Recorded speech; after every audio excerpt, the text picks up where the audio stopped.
Assalamualaikum warahmatullahi wabarakatuh. Kami dari kelompok 5 akan mempresentasikan indikator moderasi agama. Saya Febri Wayu Firmandara dan ada rekan saya Milda Fauziah. Pengertian moderasi.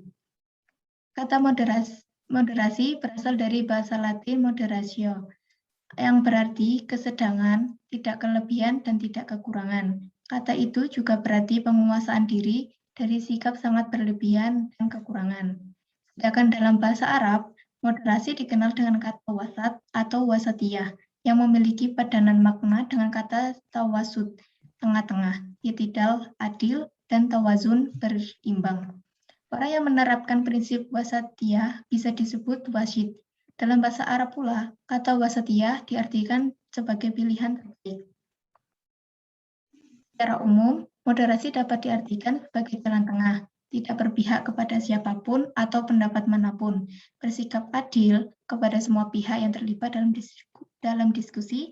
Seseorang yang bermoderasi biasa disebut moderat.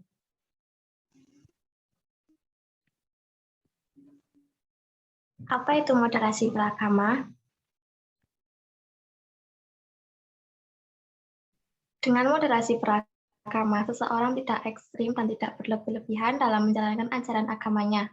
Pandangan tentang moderasi beragama yang dimaksudkan yaitu sebagai titik tengah, seimbang, tidak terlalu ke kanan dan tidak terlalu ke kiri, sehingga dapat ditemukan sikap yang sesuai dengan konteks dan tidak bertentangan dengan prinsip-prinsip ajaran agama dan tradisi masyarakat.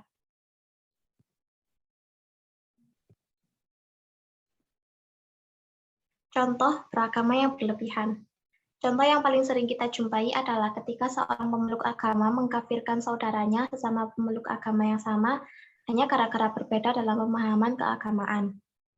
Contoh lainnya yaitu seseorang yang bersembahyang terus-menerus tanpa memperdulikan kehidupan sosial di sekitarnya. Ini juga disebut berlebihan dalam beragama.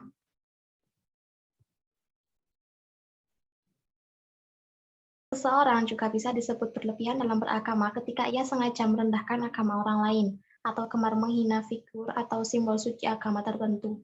Dalam kasus ini, seseorang tersebut sudah terjebak dalam ekstremitas yang tidak sesuai dengan prinsip-prinsip moderasi beragama. Bersikap moderat cukup enggan menghormati orang lain dan tidak mengganggu satu sama lain, harus mantap dengan kepercayaannya. Sebab tujuan moderasi beragama untuk menengahi serta mengajak kedua kutub ekstrim dalam beragama untuk bergerak ke tengah. Kembali pada esensi ajaran agama yaitu memanusiakan manusia.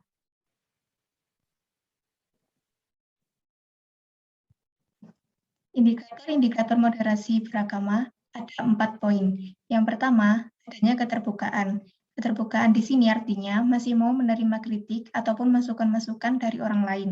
Yang kedua, mengutamakan berpikir kritis. Dalam peradaban kehidupan beragama, itu kita harus dapat mengembangkan pemikiran kritis disebabkan pemahaman terhadap sumber-sumber keagamaan. Yang ketiga, sadar akan keterbatasan diri. Ini bisa disebut juga sekaligus dengan tawadu. Berorientasi pada kemanusiaan atau keutamaan umat, artinya memberikan kemudahan pada orang lain.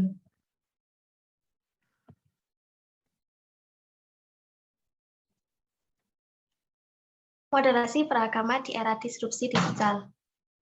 Sebelum itu, kita perlu tahu apa itu disrupsi. Apa itu disrupsi?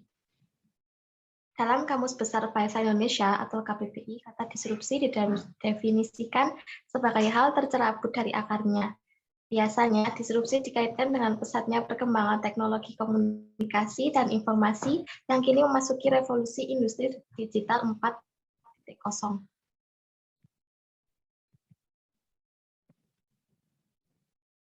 Moderasi beragama di era disrupsi digital. Era disrupsi mengakibatkan terjadinya perubahan radikal dalam semua aspek kehidupan, tak terkecuali bidang kehidupan keagamaan. Istilah disruptif teknologi ditandai dengan kemajuan teknologi informasi, komputasi, otomasi, dan robotisasi. Kondisi inilah yang kemudian melahirkan suatu perubahan radikal yang sangat cepat dan mengakibatkan efek domino yang luar biasa masif termasuk dalam perilaku beragama. Internet juga mengubah pola perilaku beragama.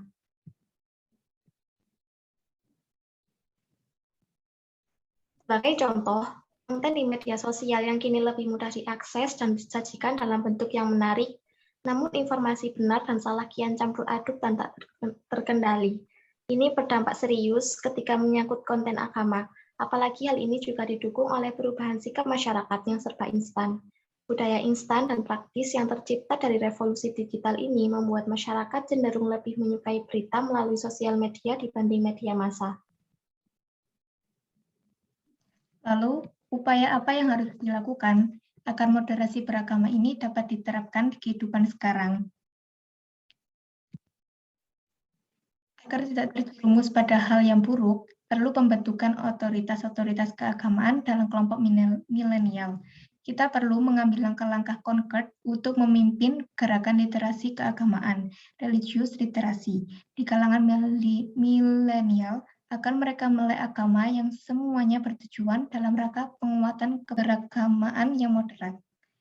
Agama perlu dikembalikan kepada perannya sebagai panduan spiritualitas dan moral, bukan hanya pada aspek ritual dan formal yang mudah diakses untuk semua kalangan.